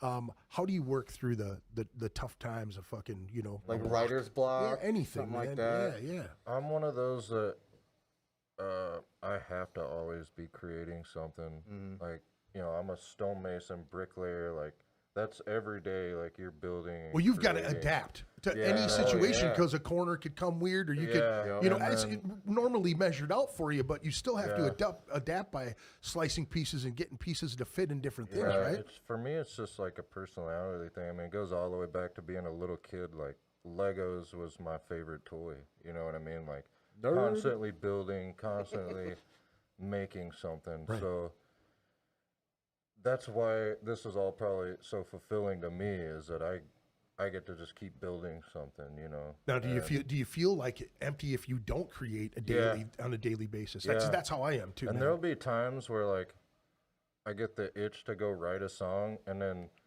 Blake has even got upset with me because I'll be like, because sometimes Blake. I just once I start, I just. Hey it's guys, not I have every- this it's riff. Not every time, but I'll be like, yeah, I got this riff, and then the next time I 3 I hours text him, later I'll is be an like, entire song. Well, I mean, got that a was whole Paradise song. Lost, right? Yeah, Right? just like sometimes it just flows and I can't stop, right? Yeah. And then so I've had to like work on like, okay, this is what I got. Like somebody else throw something at it, Yeah. and I'm gonna make myself just like hang out and Well, see what comes of it. And right? luckily for us, like the dynamics in this group between the members, whether you write something mostly, Jeff writes something mostly, I write something mostly, we all write something together, it's all still in that same vein of Protolith. Yeah. And that says a lot because, Chris and I have been doing this for, we're coming up on like 4 or 5 years now. 4 years for sure. These guys are obviously I mean, newer, but like, Say, I've been It what, was- about 2.5. it was- I just joined yesterday. It was 20. It was This is my first 2020 when I had knee surgery. yeah, so it wasn't long after that. So it's been like 5, 6 years. So. But I think like the idea of Protolith, what draws people and what is like, hey, like, fuck, like how can I be a part of this? Because at first it was just a studio project. It was like, hey, whatever. But now it's Picking up momentum. Yeah. Well, that's how we. it's That's building, how right? I got That's into how we it. ended up with Right. Jeff. He was playing bass for Derecho, the band that we were in together, and I go to hang out. We're just gonna hang out. Come over to my house real quick. We'll try to fuck with guitars, see if we can write something. Yeah, yeah. Whatever the hell. And we're just hanging out, and he pulls up Protolith, and he's here. This is a basement band that I'm working on, and he plays a song, and I'm like, what the fuck? How in the hell do I become a part of that? So we were talking. I don't know. It was probably about maybe an hour into the conversation, and he's just like, Gotta "Well, play flute. let me call Chris." And so we get him on a Facebook chat, and we're video chatting. And he's like, "Yeah, I got this guy here, and he wants to be a part of Protolith. What do you think?" And Chris is like, "All right, let's see what he's got. Let's see what he's Chris's got. usual let's see what excitement he's voice. got." Yeah. And then I know how No, to- believe me, dude. He's really excited, man. It sounded like it. He's It fucking doesn't look stoked, like it. bro. He's like stoned, but He's fucking stoked. he's dude. I can excited tell. inside. I can tell, dude. He's got this thing he does in the corner of his mouth when he's like, Yeah, right. all No right, shit. man, it's good. Yeah, no, it's just like, man, I want to be a fucking part No, of that. and not to call you out, Chris, but I think it's fucking adorable when Chris gets really excited about a riff or like a transition. He gets this like oh yeah, maybe I like that. Do that, like dude, it's the funniest, and you know that shit's gonna be so fucking good when he gets that little. It's like a smirk. It's like a. See, I told you. The little sparkle in the It's eye. You can something- see it happen. You're like, Yeah, oh shit, dude. this is about to get real. Oh, Yeah, man, I mean, yeah. I guess I don't know what I look like when it happens, but I know what you're talking Really, about. really like, weird. Oh yeah. Well, I gotta wear this mask. You get this giggle, man. It's weird. You look like Oh, yeah, like a sometimes Twilight the- vampire in the sometimes lights sunlight. come on, and I'm like, oh, I know what to do with this. Well, and Chris and I have this really weird chemistry where I'm really bad at explaining shit in my head because I smoke weed. But I'll be like, All right. Chris, what if we take this part and like do this? And he's like, bro, I don't know if that's gonna. And I'm like, well, but like, and I'll kind of get Well, on I'll about always it. give it a try, even Yeah. if I'm skeptical, though. Yeah. Right. And then, it comes to fruition and he's like, Yeah. You're like that. You're like that friend that's trying to hook them on weed and shit. Dude, just try it. If you flip it like this, it'll taste different. You won't get as paranoid, man. And if you don't like it, I'll get you a different strain. Right. You know? Yeah, no, yeah, he's always been good about like little ideas and things to poke in there. And it's like, well, let's try it and see what it does. Right? And you know, the key to making everybody happy in the band is like, you know, from day one, if you have an idea, fuck yeah, bring it to the table. But none of us are like, none of us get butthurt if our idea doesn't go over. Yeah. Like that's part of the jam, right? I think that's part of the part of the game. experience that you guys have gotten through the other bands, you know, because you know how toxic it can be. I'm the first to admit, man, like from early times of playing, you know, you get high on your own smoke. You know what I'm saying? Like people are going, dude, you guys are doing great, and you're actually filling places, and people are showing up, and you're doing all the shit, and you start to believe it, you know, and you start to get full of yourself, man, and shit crashes down on you hard, you know. But it's can't let that. Yeah, not everything you write has to stick. You know? yeah. Bring down a riff, you love it, and two of the guys don't like it. One of the guys is like, we can do better than that. All right, cool, trash it. But you guys know at this far in the game, you know that it's not a personal thing. That Right. those No, it's for our collective. Yeah. You know? The collective, that's the thing. And you know, young cats, it happens with young cats a lot where they get personal about the shit, or it becomes like, oh, this guy created so much, and I got to try to take, you know, that over toxic fucking the competitiveness. competition. I mean, Yeah. good competition obviously helps Yeah, the absolutely. collective, but when it comes down to being like, no, I can't use. We're not using that riff. We're using my riff, like that kind of shit. Then everything starts to separate, and then you it end up gets a little weird. starting to be resentful. You That know? attitude kills A bands. lot, and that, you know, but that comes with wisdom and comes with time and you know, experience that you guys have already been through this. Well, and I think that's why we're having a lot of fun with what we're doing. Yeah. And I think just me, since I've joined in last July-ish, just the evolution of the stuff we're writing together. You know, it's every song is so much different than the last song. And I mean, the one we're working on literally Sunday, like, is ridiculous. It's like, gonna be awesome. because I come from like, I really love like depressive deathcore with like ridiculous breakdowns. Yeah. And so it's like, hey, could we try this?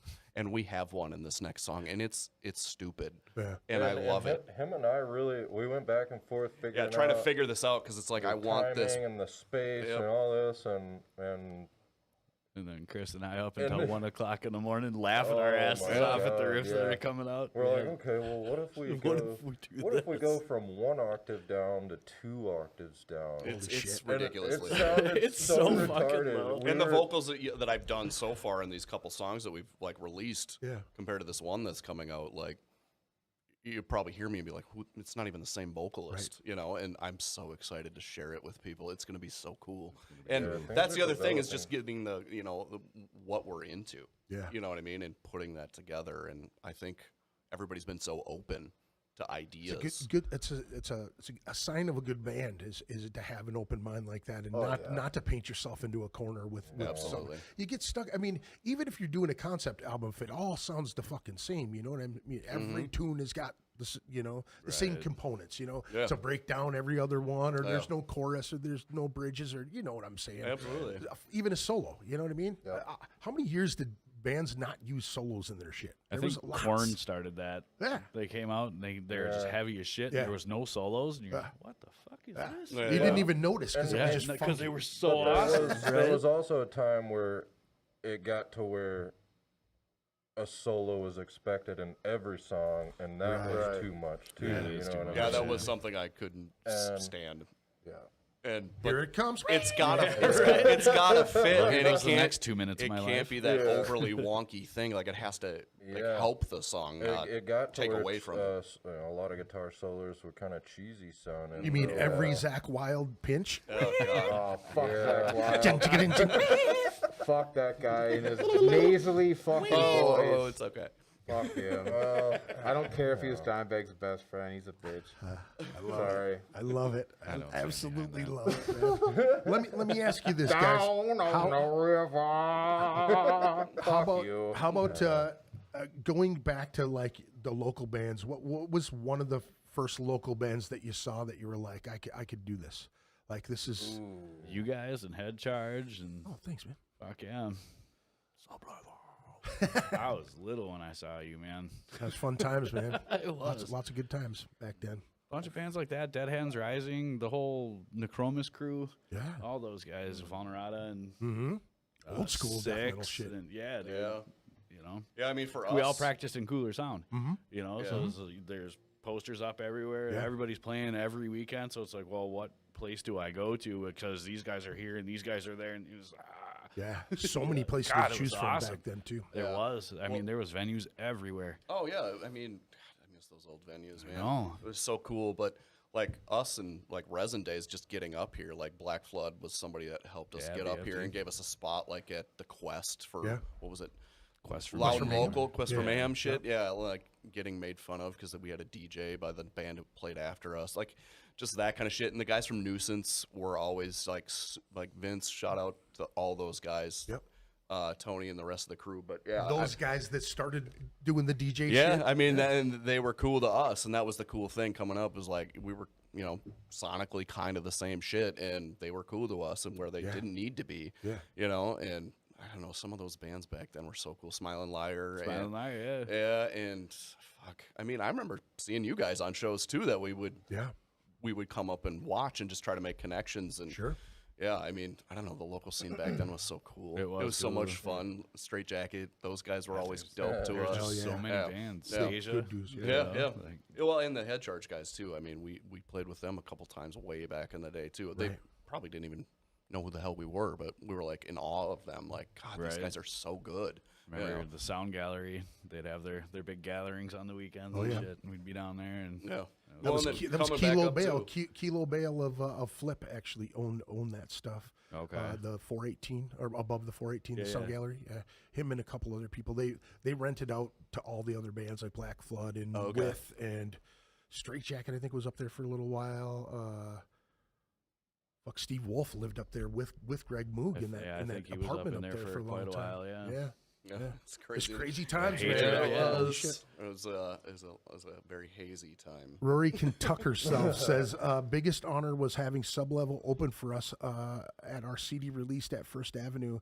Love the old local music scene. So many great people. You ain't kidding, man. So many Okay. fantastic bands, you know. And a lot of people are still going.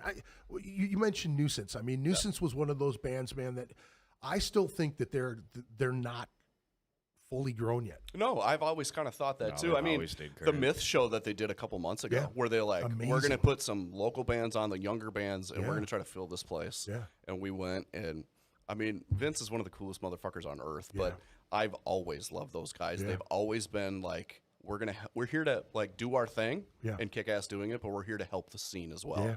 And they deserve all the respect in the world. I because think they're they don't good guys. get enough respect, in my opinion. I don't They've- think so They've been either. around for so long, and they've paved the way for so many other bands. Absolutely. It's kind of like, you know, I think Greg Moog doesn't get a lot of love, as much love as he should either. I man. mean, I understand that, but yeah, I mean, Moog at the end of the day has always been about the scene. Sure. You know what I mean? And I think he's always tried to like help other bands. I will say the only reason my first band even got up here to do Yeah. those cool shows was because of those guys, and that was the like peak Black Flood days. Yeah, yeah. You know, and they were like, yeah, we can't do this night. We'll give our spot to some Yeah. nobodies. Yeah. And I don't know. I mean, there's lots of those guys that were always, you know, maybe a little whatever, but they were always willing to help somebody out, sure. you know? Yeah. So, I mean, and you just had to be respectful.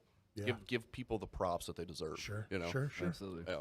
Yeah, I mean, respect goes a long way, man. It you know? definitely does. I was just telling somebody the other day, I'm always just thankful that people remember the stuff. You know what I mean? Like, hey, I remember you from there. Hey, I remember you from that. Yeah, dude, and done I'm just something, like, right? dude, thanks, man. I appreciate that. Just to keep it alive, you know. It's this you know, doing this stuff. I hate talking about it over and over again because you get stuck into that circle. You know what I mean? After a while, you have to live a little bit to bring new experiences, man. Right. Because I can point at the wall and go, I played this and I did that and whatever. You know what I mean? But it's more fun to hear how things have changed. You know what I mean? How people are doing the same shit that I always wanted to do in different avenues, you know, things that I never thought of. You know what I mean? You always wanted to have stickers and pins and fucking, you know, posters and all that other shit. And we would go out of our way to take, you know, shit from, you know, I don't fetish magazines. You got some chick doing some crazy shit and put sub-level all over the top of it or whatever.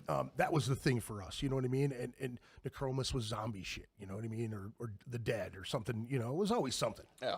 You know? You got to have your vibe, right? Yeah, man. And you know, that's another thing I guess, you know, we're going to have to start thinking about too is where do we go with that merch stuff, you know? And dude, it's endless. It's fun to think about at this point because you like, you know, like I hear your 3D printer over there, like making some stuff like little 3D printed guys that look like Blake and Chris, you know what I mean? Hell like that kind of stuff just to sell at the merch table or even Yeah. just set on the merch table to get somebody over there. I We're don't know. also, I love that stuff. We're thinking about, I'll talk about this real quick, but then I want to shout out my local bands from back in the day. that Do it got up, me man. into it. Fuck yeah. But so with merch, right? Like everybody's got T-shirts, everybody's got fucking bottle openers. They got this, they got that. You know, we're kind of getting pretty cool with our art. I think we're getting some really neat ideas. Yeah. And kind of starting to maybe almost have a theme. And I thought like a comic book, dude.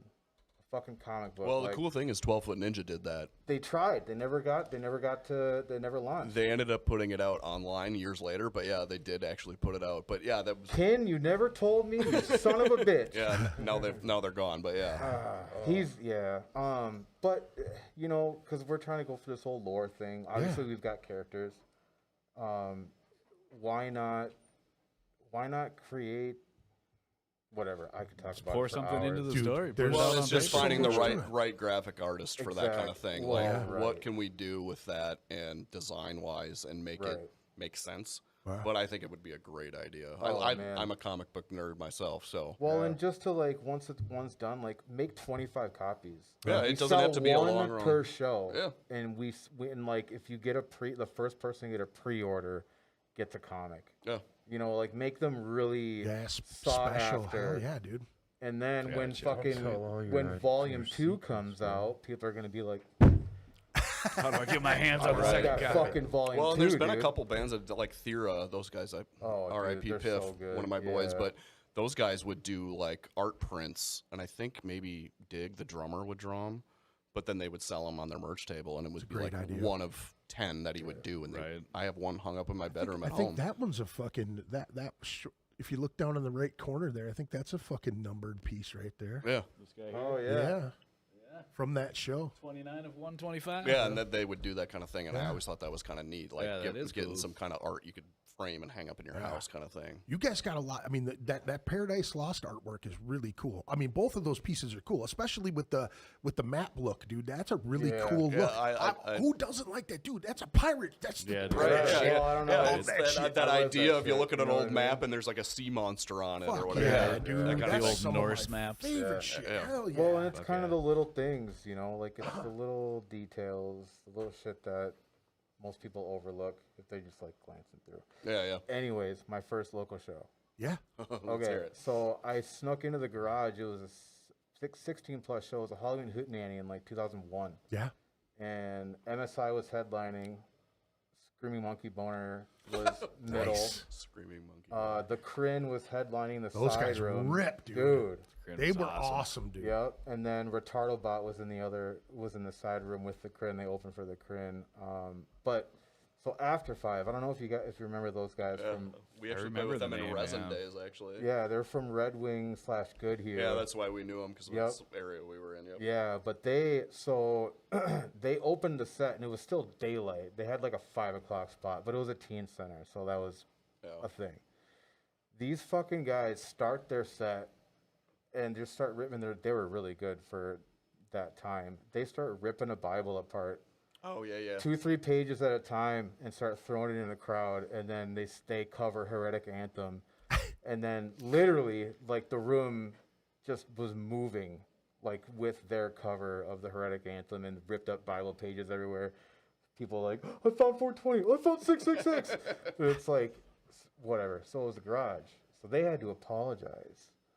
Like every Monday or the third Monday of every month, you had to go to the band meeting to play. Well, before they could ever play there again, they had to fucking stand up. We're sorry. Formal apology. We Yeah, fucking- they we- did it. I think I only played there twice. We put back the in last show summer, Spaceman really? Am did but it was like a memorial show. Yeah. Because I was like, I don't want to go like sit around with a bunch of other bands and like get on a. I don't know. Yeah. Well, that was they just had my thought. pizza. But, oh, did they? Oh, yeah. Shit. Well, we should have gone. But yeah, I think I only played there once. Yeah. Yeah. I mean, it was Played it's a there cool few spot. times. I've seen It's it. a cool I've seen a spot. couple shows Well, there. it packs up no matter what band's yeah. there because it's a teen Yeah, I center. think I saw Well, like see, our last night or now this something is the thing, man. Old guys got to start paying attention because I'm talking to Tannic from down at this the Shred Den down there, Yep. and he had one of his old students from Fargo come down here with his band. Okay. And he goes, dude, I went to Flying V just the other weekend. Oh, yeah. He goes, dude, there were 300 kids there. Yeah. He said it was fucking packed to the gills. Nice. That's why I'm saying us old cats need to bring our old happy asses over there with some Absolutely. flyers. Yeah, Because I dude. think there's a lot of people that are getting away from that old style of being face to face with people and saying, hey, I've got a project that's worth you checking out. Honestly, man, I don't know how this music scene for so many years, man, as long as I've been here, we've never had a spotlight just come right over the top. Yeah. Head Charge, you know, you got the big bands, obviously, Replacement, Husker Du, Power Mad, fucking, you know, Soul Asylum. You got big bands like that, but there's so much talent in this fucking music scene on every corner, man. Great rap artists. In- great, yeah, every it's- genre, in too. in Yeah, every absolutely. genre. It blows me away, man. I find it just heart-wrenching to me, man. You know what I mean? That we've been looked over for so many years, especially with the, 2000s when Slipknot started popping off. I thought for sure there's no way that you could overlook Minneapolis. There's no way. There's too many great bands in this town. And of course, that's what happens. You get propped up back then like, hey, American Head Charge did it. You guys are doing the same thing. You're packing places. You're next. You're next. Skywind. Yeah. I mean, Skywind and- Smiling Liar. I mean, Screaming Three Monkey Pill Boner. Morning. Those guys were fucking touring around for years before anybody got the clue of it. You know what I mean? Like, there were guys that were willing to jump in a van and go on a long rip just to keep going. You know what I mean? And then you got people that shit on people like, hey, you're not really doing it, to the fullest of your ability. No. Now, we all know as you get wiser and older in this thing, you find out ways to accomplish a lot more in less time and in less effort. You know what I'm saying? Well, yeah. You want to make it as easy as possible. Absolutely. It's kind of funny. John says to me, he goes, let me guess, Daft Spunk premieres your. Oh, there we go. This Let is it John. begin. I said it before the podcast started. I'm like, you guys look like Daft Punk with the headphones on. It's all right. It's awesome. I like it. And they have a concept, so fuck you, John. Well, if we could ever we could ever be as big as them, I ain't got no problem with that. I ain't gotta go to work on Monday, right? There you go, dude. Yeah. That's the shit. Joke's on you. We're featuring him next week. Johnny Hawk's the man. He comes in and gives everybody shit every week. So love it's, it. it's What's up, great. John? Bring it on. He What's up, always John? talks shit. He'll be here on the 27th, man, down at Club Underground with us knuckleheads for our little club show that we're doing. So that'll Nice. Nice. be rad. So how can people get in touch with you guys? How would a drummer get in touch with you guys? I guess on social wise, depending on what the hell you're using these days, but Facebook's probably the thing that we're gonna see at first. Yeah. Because I Blake's pretty on top of the ball on that. Otherwise, TikTok, I have my notifications on there. Facebook, I'm not on as much, but The it's Instagram Facebook, TikTok, Messages on Instagram come too. through. They're going to come through Facebook. Yeah. So the socials is probably the easiest thing, but Or- we have a good presence, so it's I easy can to find I can us. truly say you guys are one of the bands of late. I see bands every week. Mm-hmm. Now you guys, as soon as you were tagged in certain things, it was like share.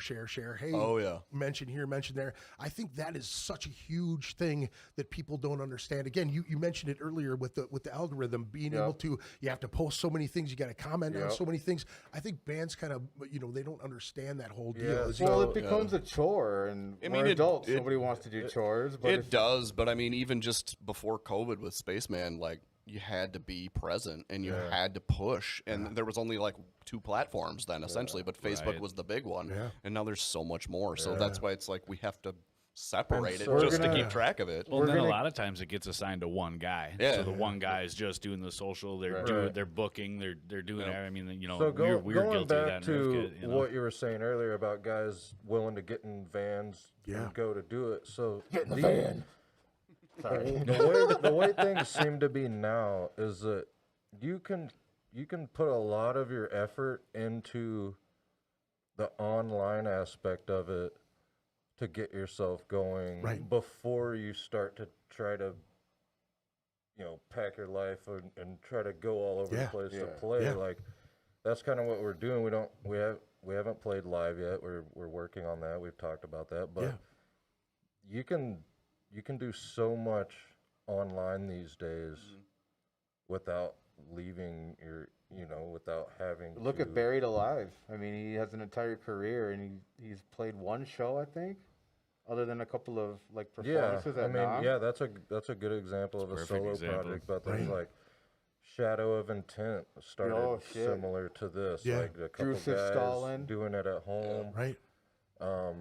I think their online presence was massive before they, eventually, got to where they are now. And that's just but- it. Like that's how you forego playing 8 nights a week at shitty fucking clubs that front of smell 7 like people. piss in front of, you know what I mean? Well, the thing is, though, is there's no problem playing in front of 7 people if you give it your all, but you got to Yeah. be willing to do it.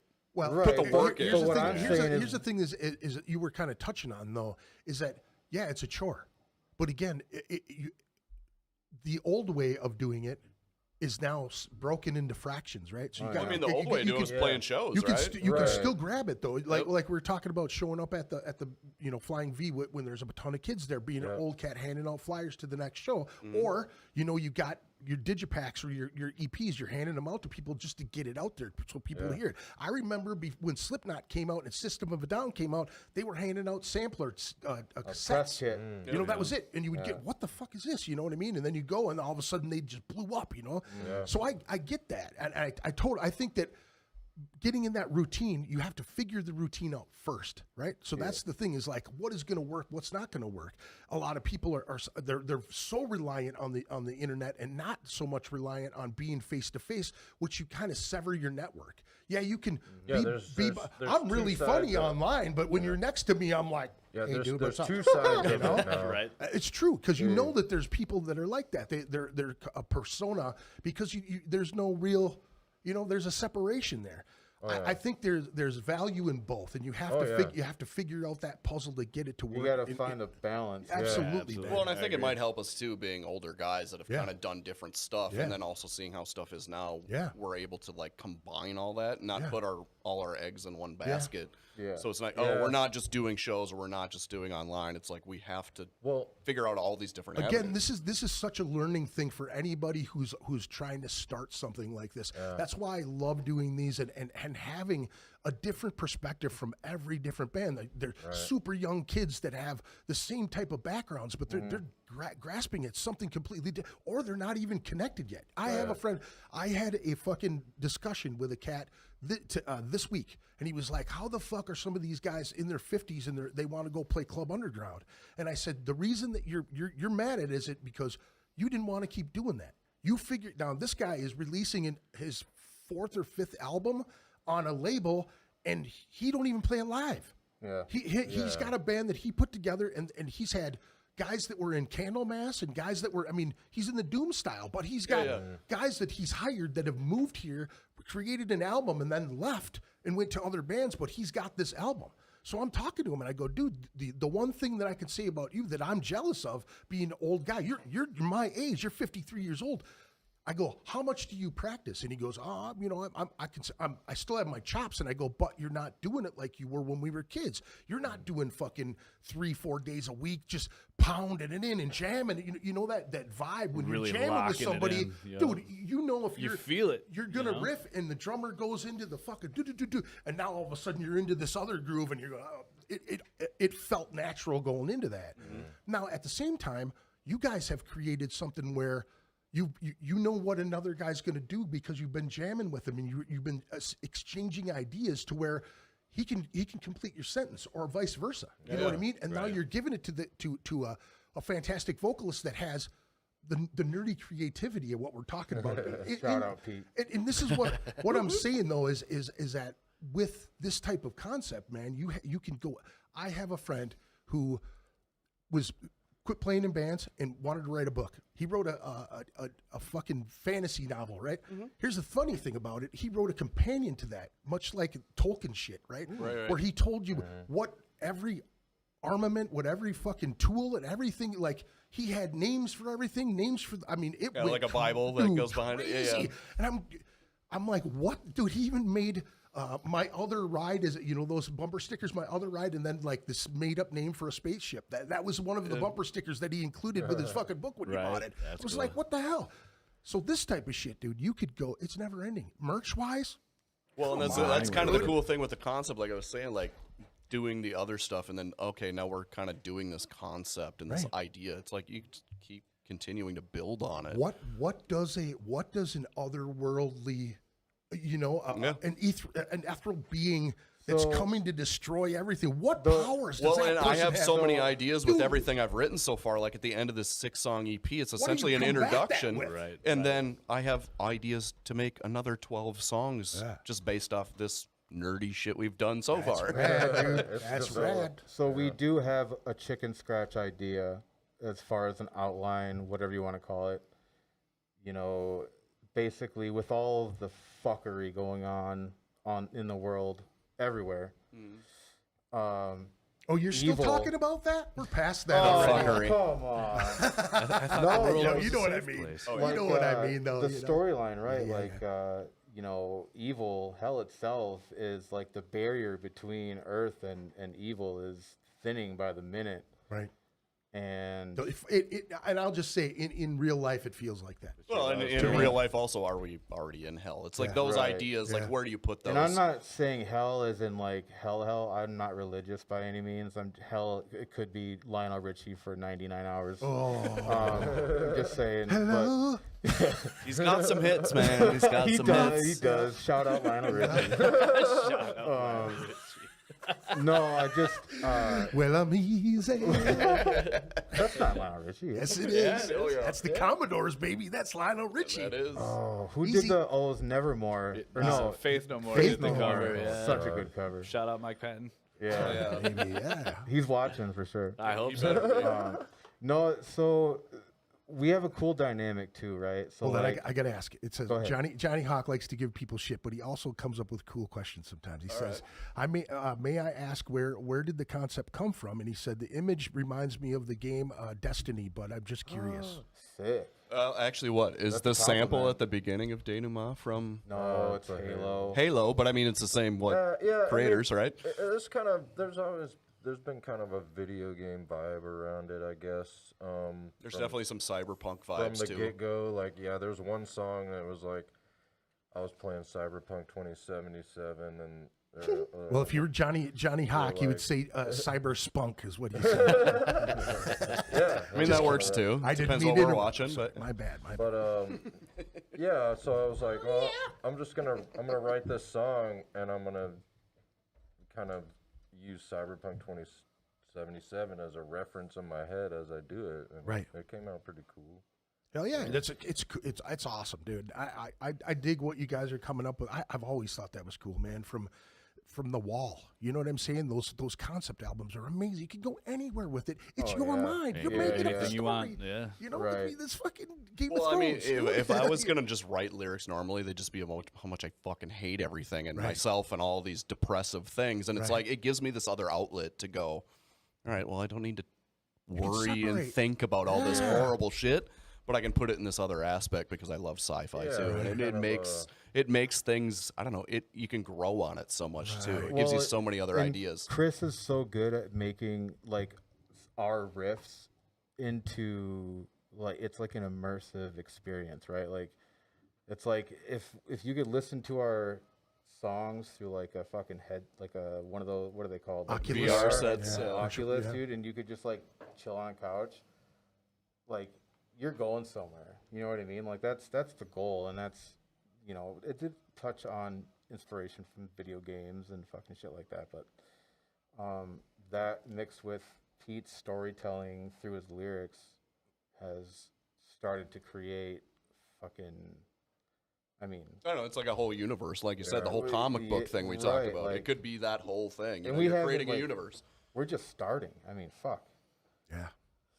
That's This That's is only amazing, the man. beginning. Infancy, man. It's really, really cool to see. Yeah, Man. it's fun. It's like Yeah. we're at the baby part of this, and I don't Yeah. know. Yeah. It's the best. Yeah, it is. We're running out of time, and I want to get to this Paradise Lost Oh, tune. yeah, What brand new how today. did this one come to be? I know you guys just dropped it this morning or something, right? Yeah, Yeah. Came out today. Yeah. How are you guys? Chris is kind of the one that started this guess one. This is the one riff that Chris wrote that turned into a song 2 hours later. Yeah, no, one of them. Yeah. But so yeah, it'd been like I hadn't written a song in like 8 months. So I was like, it's time for a new song. And then let's see. Oh, the Buster Odoholm's Thaw lamp had just come out, and I got it, and I was like, I want to try to write something Shout out Buster. slower and more Thaw-ish. Like, I'm fascinated with that whole thing. It's totally different than my typical, speed. So Sure. You challenge yourself. so yeah, slowed it down more than I typically do, and just kind of like try to think more.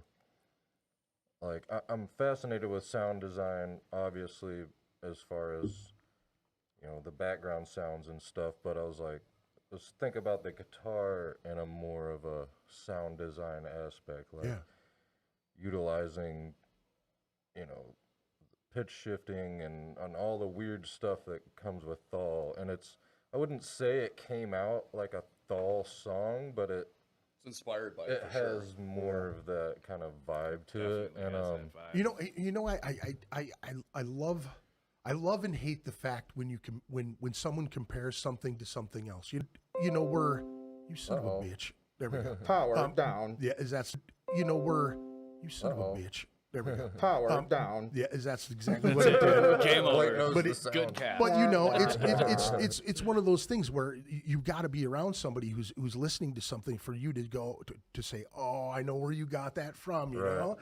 But I also what I love about it is that you can take it from anywhere, man. Oh, I've yeah. written a full song of just one word. I'm like, what does that word mean? And you take it, and then all of a sudden you're going, how can I? You're a thesaurus. You got this. You're that. You're thinking about other stories you've heard of, and you can pull from that, or a fucking obviously your personal shit, But yeah, that's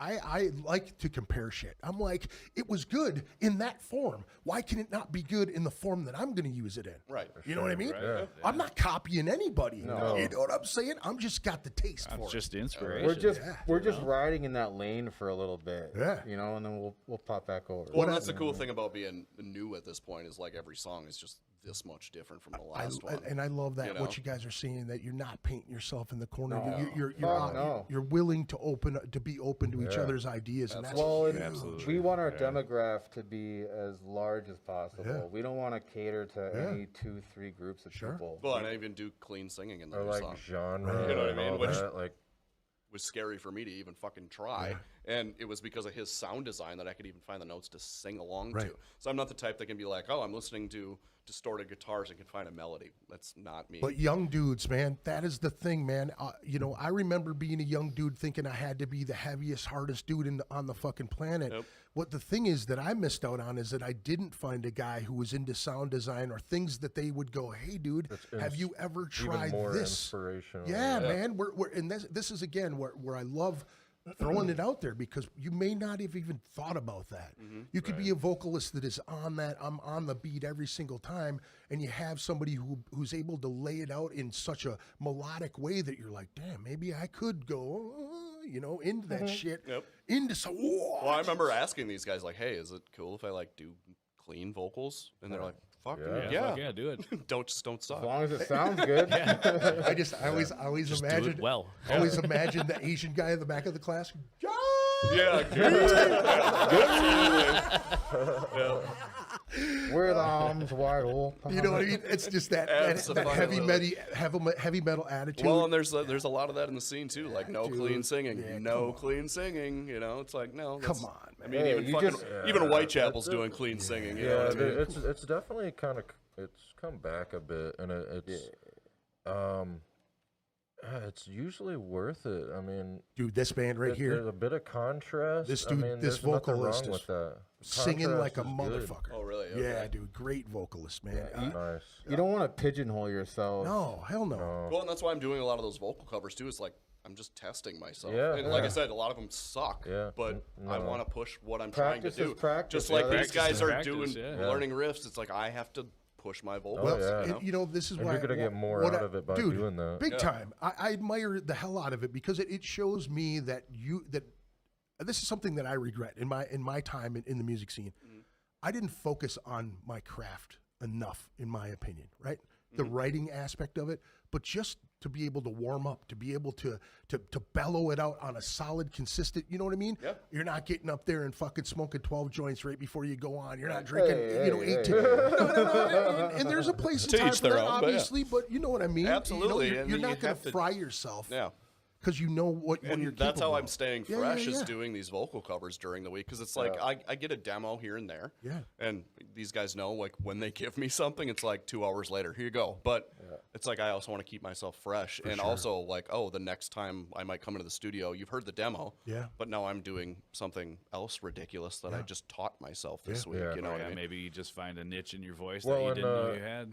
you know? Going back to talking about the writing of this song, like Pete, once he got it into his hands, I mean, he kind of did his own thing with it, right, and sent it back, and it really nailed it's got kind of an emotional vibe to it. It's got kind of a real Raw. thing to it. You know Yeah. what I mean? I Yeah. listened to it while mixing it and working on it. I'm like, damn, like this song actually it makes you feel a certain way. Like he does. nailed like the storytelling aspect of it and the Well, and it's just got the a real- connection, right? To go Yeah. full circle with Korn, what Korn did for all of us, we're kind of wanting to try and do for them. And it, yeah, that Cue the made, song. I'm just kidding. No, but as far as story wise goes, like this, a lot of the stuff is kind of outside this entity thing. This was from the aspect, like how I wrote the vocals was from the people seeing this thing coming Yeah. and what they've done to this place to fuck it up. Right. It's like this is your fault. The realization and there's of it. nothing you can do about it.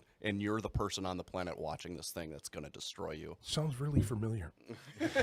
I mean, really, it does. Absolutely. I mean, it does. And it it's on so resonates. many levels. It could be even yourself and how you treat other people Right. and how you look at your reality and go, shit, I was wrong. They weren't. And I've resented somebody for whatever reason. No, it's me. And sometimes you need to take that self-reflection and look at yourself and go, fuck, I'm the problem. And that's kind of what the song is I think about. that's a old man's shit, you know. Yeah, you I start know. to realize it, man. Like Yep. you could have done things a lot different. That's real cool, Absolutely. man. Yeah. I appreciate you guys coming in, man. It was Absolutely. my for pleasure having to us, have you guys here, man. It's fantastic. Great meeting you guys all together. And 100%. and We'll be back. We'll be back. absolutely, absolutely, man. When you guys release this, and you know, if we have, Okay, let's plan. If you guys are releasing later on in the summer, let's figure it out. Yeah. Yeah, fall, cool. winter. I'll Let's be come in back. touch real soon. Yeah, awesome, man. Absolutely. 100%. So we've got Paradise Lost is their new track. You'll be able to find that. They have them on YouTube. That you guys have 'em on Literally all- every streaming service, Awesome. just search Protolith and Paradise Lost, and you will find it. Yeah. The only requirement is you have to tell one friend. There you go. You That's gotta it. share it. Share the shit. Yeah, Like share local the shit bands, out of it. especially like if you're listening to a local band and you like it, share it. Yes. It means so much to us. Yeah. And if you don't Absolutely. like it, And you it know doesn't somebody cost- that might. Yeah, share it. share it share too. it. Yeah, it's free to share and promote, by the Yeah, way. it's free to not be a dink. You know what I'm saying? Dink. Here's Absolutely. the thing. Don't be a dink. I just put together a local playlist of videos, and people have professional videos, or they have lyric videos Yep, and all this I other saw- stuff. I saw So that. hey, if you have a video that you guys want to share, make sure you link it somewhere on the Ritual Madness podcast on Facebook or my personal page, and I'll get it on there as long as it sounds good. That's what I want it to do, is sound good and look good. You want to put your best foot forward as a band. Well, and we got a bunch of playthroughs for Denouement out. I actually put something together that kind of combined that the other day that we'll drop, and then we're doing stuff for Paradise Lost too. That we're going to drop tons of content. That's how we keep this shit fresh. So just stay tuned to our socials, and you'll see that stuff come. Awesome, man. Again, thank you guys for coming in and doing this. I appreciate it. Thank you. All you crazy folks out there that are tuning in are watching this later on. Don't forget, down in the events there, scrolling across, there's a lot of fantastic shows coming to town here. I'm going to be updating this every week, so there'll be tons of shit coming in. Lots of cool stuff. I'm booked all the way into July right now, so we're good to go, man. We're going to keep going. Hopefully the studio stays afloat here. I mean, we had like a fucking water in the other room. Oh, no. It's always fun in the spring, right? Figure out how fucked up your building is. Yeah, exactly that. Well, thank you guys. Awesome. Thank Peace you. out, everybody. Thanks, Have a good weekend. Be safe. We'll talk to you soon. Later.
Ritual Madness Podcast.